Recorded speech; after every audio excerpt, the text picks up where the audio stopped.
Ustadz, sebagai seorang muslim, kita wajib meyakini bahwa agama Islam adalah satu-satunya agama yang benar ya Ustadz. Tapi bagaimana di internal agama kita sendiri Ustadz? Apakah boleh kita meyakini bahwa kita yang paling benar Ustadz? Oh ini, kalau yang ini salah, oh yang ini salah. Apakah itu dibenarkan Ustadz? Wah, cerdas nih yang nanya.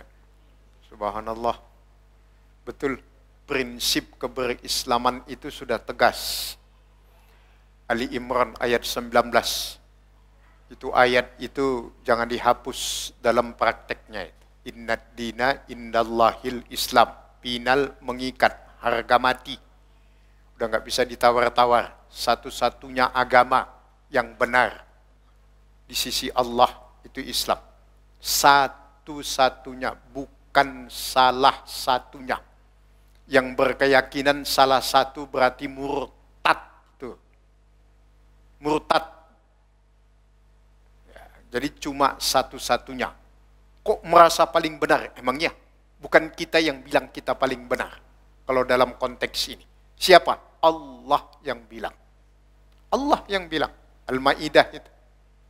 Al-yawma akmaltu lakum dinakum wa atmamtu alaikum ni'mati wa raditu lakum islama dina. Selesai. Tapi kalau dalam internal, ini yang jadi perdebatan. Kalau itu dalam permasalahan, jadi ada dua perbedaan dalam Islam yang harus kita pahami. Ini internal ya, nggak ada hubungannya dengan eksternal. Internal, ada dua perbedaan dalam Islam. Ada namanya khilafiyah namanya.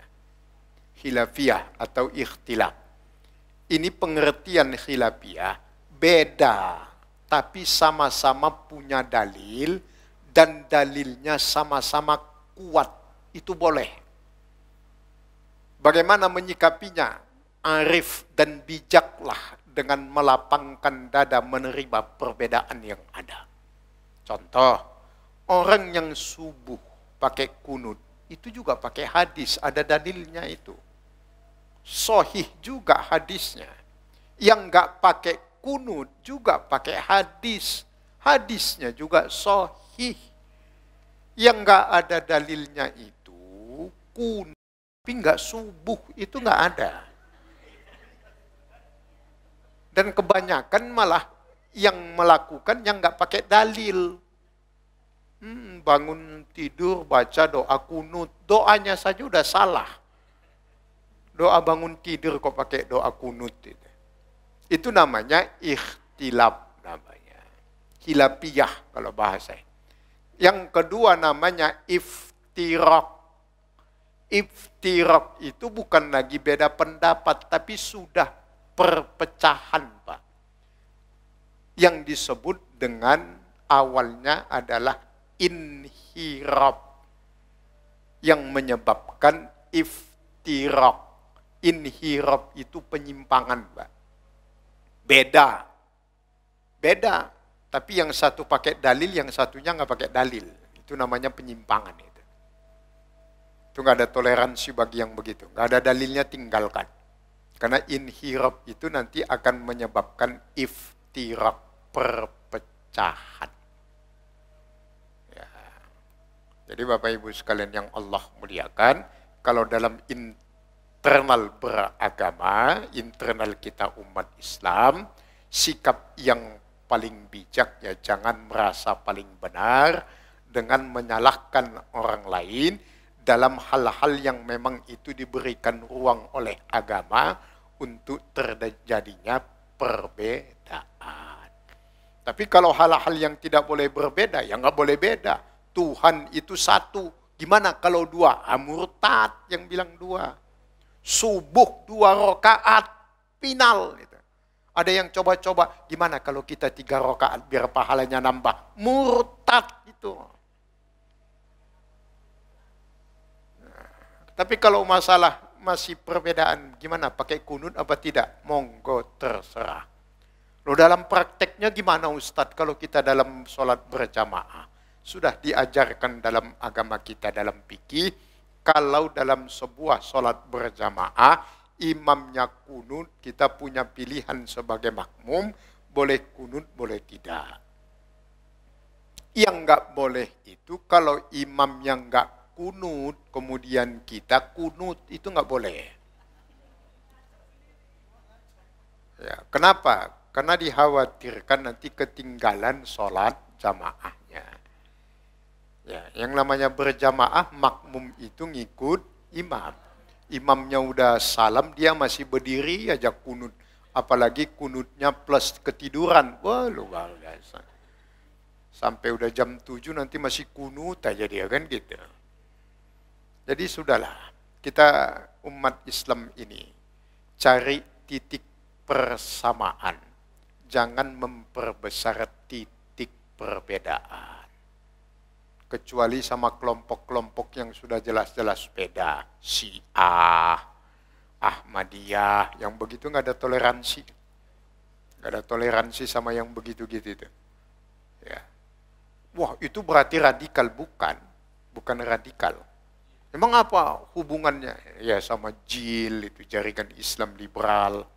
Sama JIN, jaringan Islam Nusantara.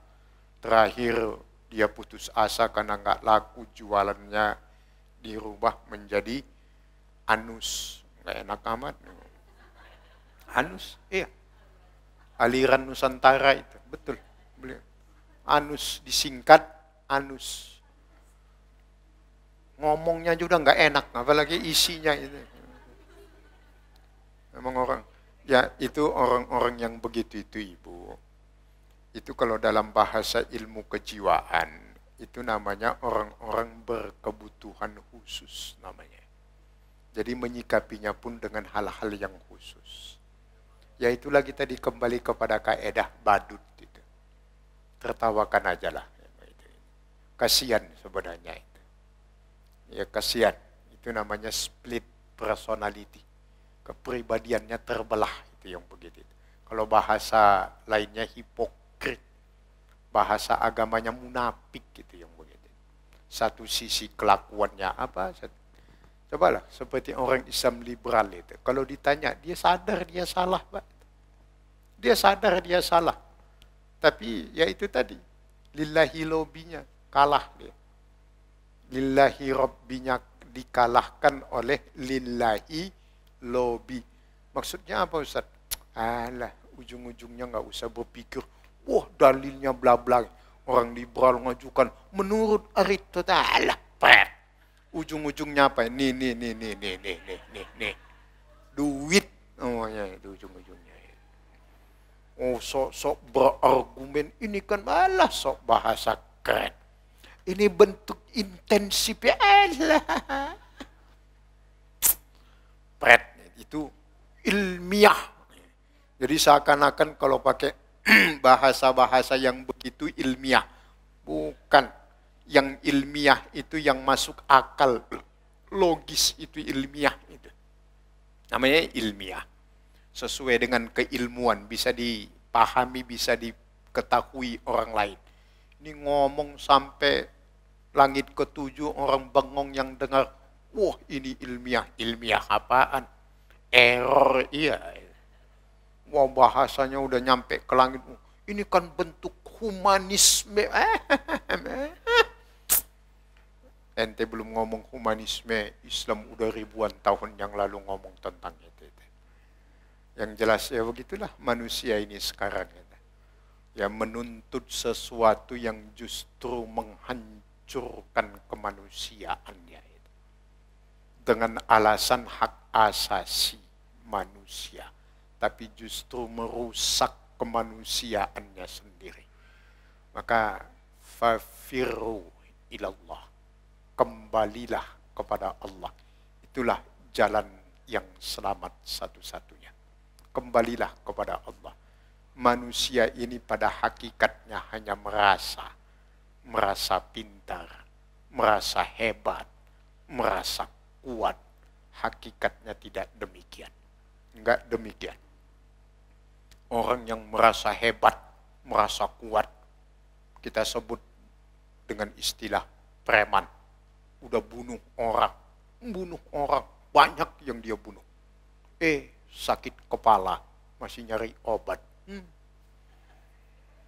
Nyari obat sakit preman tuh. Yang paling ngeri, yang semua badannya tato, mukanya aja tato, matanya jadi tato. Serem. Wah, serem. Sakit ke dokter. Takut mati berarti kan? Takut mati. Kalau sakit jangan ke dokter dong. Saya berani mati. Hadapin. Begitu mati. Keok. Jadi hanya merasa. Dan hati-hati dengan perasaan merasa. Karena itu pertama kali yang mencetuskan iblis. Diperintahkan sujud ke Adam, nggak mau. Kenapa? Karena merasa lebih baik dari Adam. Iya kan? Maka dia katakan ana khairum, merasa doang. Makanya jangan suka merasa. Sampai-sampai ada istilah gue gitu loh.